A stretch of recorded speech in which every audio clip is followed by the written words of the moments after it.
अस्सलाम वालेकुम नाज़रीन कराम। हम आप सबको अपने यूट्यूब चैनल पर खुशामदीद कहते हैं और उम्मीद करते हैं कि आप सब खैरियत से होंगे। नाज़रीन कराम, आज की इस वीडियो में हम ओयनश बयोग सल्जोक यानी निज़ाम आलम एपिसोड 3 के बारे में बात करेंगे। आज के इस एपिसोड के आगाज़ में हम देखेंगे जैसे ही सुल्तान अल परसलान साहब का बेटा मलिक शाह अपनी बीवी बाशालो खातून की कब्र पर आते हैं, इतने में वहाँ पर हसन आता बीबी पहुँच जाते हैं, यानी जिनका नाम निज़ामुल मुल्क होता है। फिर मलिक शाह कहते हैं, उस्ताद मोहतरम, मैं उसकी हिफाजत न कर सका। निज़ामुल मुल्क उनके करीब आते हैं और कहते हैं, आपने खुद को आग में झोंक कर उसकी हिफाजत की। अब ये गुस्से का वक्त नहीं है, बल्कि हिम्मत से खड़े होने का वक्त है मलिक शाह। उमर ख़याम पूछते हैं, क्या हुआ? लश्कर जंग से लौट आया है क्या? इस पर निज़ामुल मुल्क फरमाते हैं, जनाब अली सुल्तान अल परसलान। इसके बाद हमें फ्लैशबैक का मंजर सामने आता है, जब एक खेमे के अंदर सुल्तान अल परसलान साहब अपने तख्त पर बैठे हुए थे। उनके सामने बेरजम का किलादार मौजूद था। वो कह रहा था, मैं तुमसे खौफजदा नहीं हूँ अल परसलान। इसी दौरान हसन अतावे मलिक शाह को वाकया सुना रहा था कि बेरजम किला के किलादार को जंगी अखलाकियात की वजह से उसे माफी का एक मौका दिया गया। किलादार कह रहा था, तुम मुझ पर फैसला जारी नहीं कर सकते, मगर वो सुल्तान की तौहीन करता रहा। फिर सुल्तान अल परसलान साहब कहते हैं, ले जाओ उसे। हसन अतावे बताते हैं, उसका मकसद था कि सुल्तान उसके करीब आ जाए, और आखिरकार वो अपना काम कर गुजरा।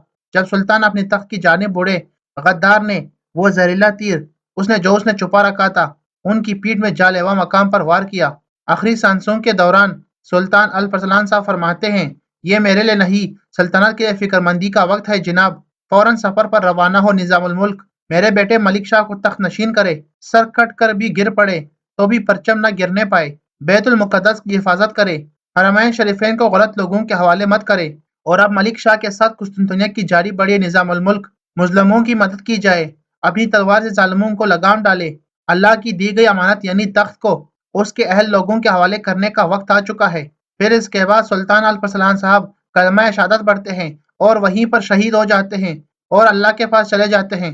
ये सारा वाकया सुनकर मलिक शाह बहुत ज्यादा हैरान और परेशान हो जाते हैं। एक तरफ उसकी बीवी बाशलो खातून का वफात हो चुका था, दूसरी तरफ हसन अताबे ने सुल्तान अल परसलान के शहीद होने का वाकया सुनाया, तो वो बहुत ज्यादा हैरान और परेशान हो जाते हैं और जोर जोर से चीखने लगता है। निजाम उल मुल्क फरमाते हैं, ये गम का वक्त नहीं है मलिक शाह, अगर तख्त खाली रहा तो बगावत हो सकती है, जल्द अज जल्द तख्त नशीन होना होगा। मलिक शाह कहता है, नहीं, मैं ऐसा नहीं कर सकता। निजाम उल मुल्क कहते हैं, नहीं मलिक शाह, अक्लमंदी जाहिर करने का वक्त है। अब तुम मलिक शाह नहीं, बल्कि सुल्तान मलिक शाह हो। हमें फौरन सफर पर रवाना होना होगा। मलिक शाह कहते हैं, मेरे बेटे अहमद का क्या होगा? निजाम उल मुल्क फरमाते हैं कि अब्जाक साहब की बेटी बाशुलो पर बहुत से इल्जामात लगाए गए। आपके अहलिया होने के बावजूद मैं उसकी जिलावतनी नहीं रुकवा सका। अगर उसकी किसी खुफिया औलाद का पता लग गया, सल्तनत और खानदान हिल कर रह जाएंगे। अहमद का वजूद खुफिया रखना होगा। आप जानते हैं, एक जिलावतन औरत का बच्चा हुक्मरान खानदान से नहीं जोड़ा जा सकता।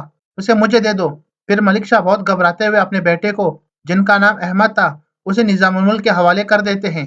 और मलिक शाह बहुत ज्यादा हैरान और परेशान था और उसे कुछ समझ नहीं आ रहा था। और इस तरह यहाँ पर आज के इस एपिसोड का हो जाता है इख्तिताम। मिलते हैं नेक्स्ट एपिसोड के साथ।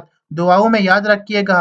अल्लाह हाफिज। नाजरीन कराम, अगर आप कुर्लुस उस्मान सीजन 5 और निजामुल मुल्क सीजन 1 के मजीद एपिसोड्स हमारे यूट्यूब चैनल पर देखना चाहते हैं, तो आप हमारे इस यूट्यूब चैनल को लाजमी सब्सक्राइब कीजिए और बेल नोटिफिकेशन को लाजमी ऑन कीजिए, क्योंकि हम जैसे ही नेक्स्ट वीडियो अपलोड करेंगे, आपको सबसे पहले नोटिफिकेशन मिलेगी और आप सबसे पहले हमारी वीडियो देख पाएंगे। अगर आपको आज हमारी वीडियो अच्छी लगे तो वीडियो को ज़रूर लाइक करें और अपने दोस्तों के साथ शेयर करें। और अगर आप कुछ पूछना चाहते हैं या अपनी राय का इजहार करना चाहते हैं, तो कमेंट बॉक्स में कर सकते हैं।